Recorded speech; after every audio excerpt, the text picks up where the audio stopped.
of the best ways to prepare for an exam. Notes can be taken on a laptop, index cards, or a notebook.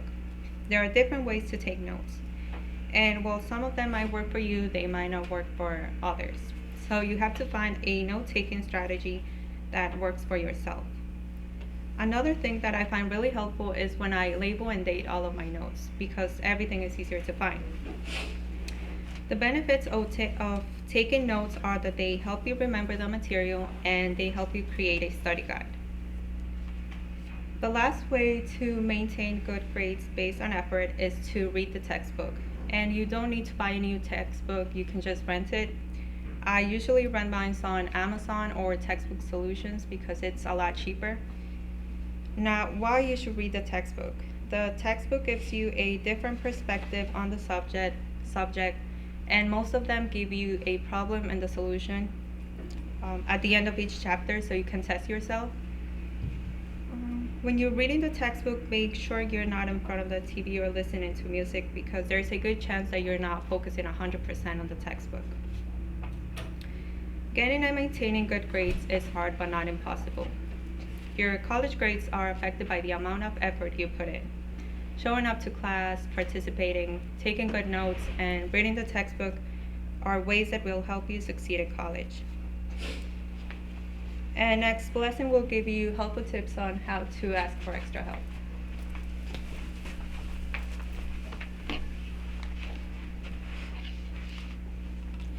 My name is Blessing. I'm going to be talking about extra help. Some students have a certain class or classes that they struggle with. The first step in tackling a difficult class or classes is to identify what you're struggling with. And I'm going to be talking about this in the next couple slides. Talking with your professor. Talking with your professor is always a great way to communicate if you're having difficulties with a class. But first, you have to remember your professor's channel of communication. So some professors prefer that you communicate through email, or some of them provide their phone number. So whatever medium he said to communicate with him, that's what you use. The second one is scheduling an appointment. Some of them prefer that you schedule an appointment ahead of time, just so that they make themselves free, so that you can come for the thing. Be prepared to make sure you have everything you need with you. So like if you need a calculator or a textbook, just bring everything you need while going for the appointment. And lastly, you have to understand the purpose of your visit. So like you need to let your professor know what you're struggling with, and don't shy away. So the second one is joining a study group. Joining a study group can be an effective solution for a student to learn a course material in a deeper and more concrete way. Here are some reasons to join a study group. Number one, to gain better understanding of the subject. So in a group, there can be like 2-3 different people who understand the subject or the class better than you do. So with that, you can ask each other questions and they can help you out. And then another way to why you should join a study group is to get a better grade. So if you guys are in a group, you guys can always study together. Say you have an exam or something, you all can just study together and like aim for the same grade. To gain a well-rounded side. Some people have a different way of studying. Some people go deeper, where some people just look at it and they get it. So if you guys are in a group, some people might understand it better than you do and they can help you out. And to motivate and inspire one another. So say one of the person in your group gets a C and the other person gets an A, you might be more willing to get the A just to improve your grade. And then ask your classmate. I know some students might be intimidated to ask other students. I know I am.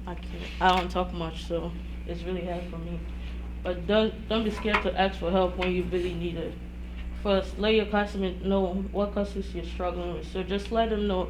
Try talking to them. You guys might not be friends, but like just say hi and like, oh, I'm having a problem with this class. Can you help me with it? They might be able to help you out. And then show your classmate you're ready to learn. Say like the schedule, like, oh, can we meet up at the library at like 10? You gotta go there at 10. And like if you can't show up, you gotta let them know that you can't be there. And then be honest with the help you need and don't need. So Be honest with the help you need and don't need. So like, say you need help with math, but you end up going to see your classmate and then you start talking about something else. So you need to be open and like let them know like what you're really struggling with. And then don't forget to set boundaries. Um, don't forget to set boundaries. Like it's still the same thing as the last one I just talked about.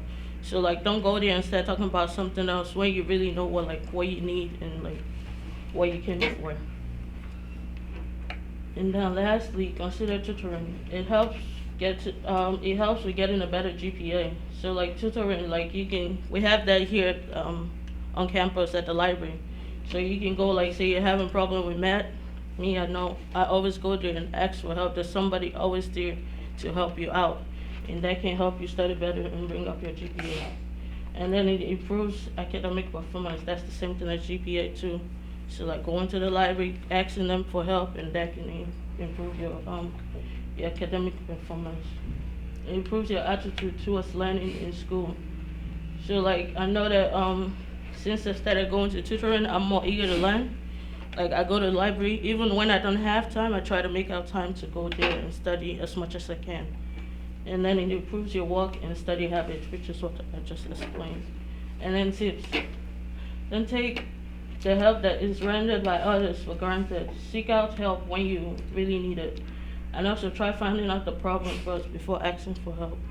Now I'm gonna let Steven explain more on how to get a better grade. All right, so I talked about reinforcement. So this is basically the bringing everything together from what we talked about from our points, from studying, checking your calendar, being up to date, and keeping all of your goals all in one steady place so you can complete them in a timely manner and still make sure you're getting good grades. So reinforcement, my first point was studying what was taught in class. So no matter what, if you understand it or not, always going back and reading the pages or going to the end of the chapter and making sure you just reinforce the point home so you have it at a like one-click basis so you can understand it no matter what. And then memorizing the main terms, even if it's a regular term or a term that you don't know, you can still memorize it and understand how to use it or what's behind it. And then taking practice quizzes at the end of the chapter, always looking back and going through what you can learn if you didn't know any. And then using Quizlet, which is online interactive quizzes and flashcards. And then reinforcement again. Define your goal, set it in the beginning. Say I want to get like an A in this class or a B, and then go through it and take necessary steps to actually achieve it. Set the time limit for how much you want to study each night for each class. Check the due dates. Make sure you're doing everything in a timely manner and getting it done on time. And then reward yourself. Maybe go out and buy a new iPhone if you get an A on the test. And then key points to take away from all of this: caring for your health, which we talked about. Exercising can help brain improvement and brain flow. Organization, keeping everything in one place so you can look at it and memorize it anytime you want. Using apps for your calendar and due dates. Time management, which is a combination of all of that. Putting in the extra effort, looking over everything, talking to your teachers, utilizing every tool you have, and then asking for extra help, study groups, and then join a study group as well. And then these techniques will help you keep you up to date, stay organized, improve your brain function by using them all together, maintain all your goals of getting good grades in your classes, help with test taking, and then in the end this can increase your potential of getting good grades and maintaining them. And thank you. Questions or comments?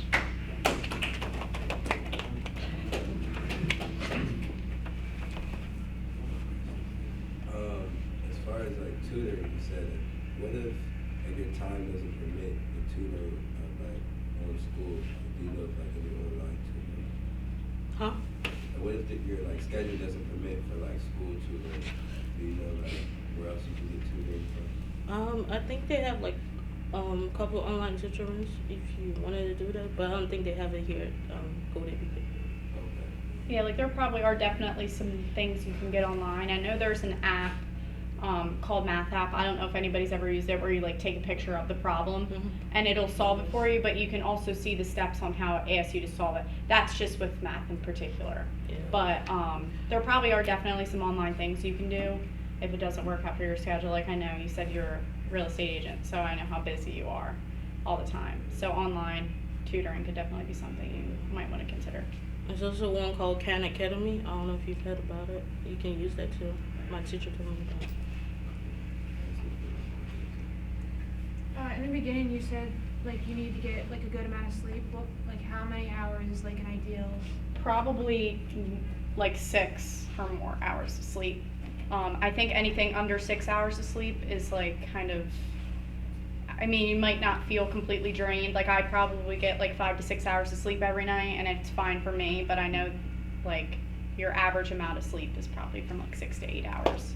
I know 8 hours might be pushing it for some people. It sounds like a lot. It's probably for all of us, like being in school, but just try to do your best. Like I said, like I know a lot of us are night owls. I like studying before bed because I did read something online where it said actually studying before bed increases your chance of memorizing your stuff. So it definitely helps me, but I definitely set time limits of like when I want to get my studying done so I can get the right amount of sleep, because you'll just be stressed out and you'll not have a good morning. So probably anywhere between 6 to 7 hours every night.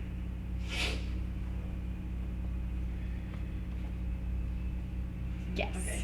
So, Ms. Willis, what was your favorite like organization app? I like Google Calendar because I'm able to use it directly on my phone.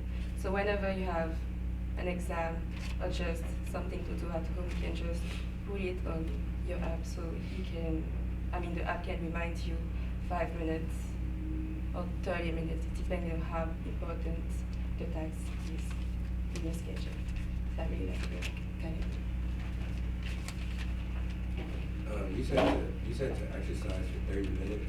Like how many? Like is that 30 minutes every day? Is that 30 minutes a couple times a week? Probably every day. I think like they say you're supposed to get 30 minutes of exercise every day. That doesn't have to be like, like hardcore exercising. I think it means even if you just like take your dog for a walk outside for 30 minutes, it could increase your brain activity.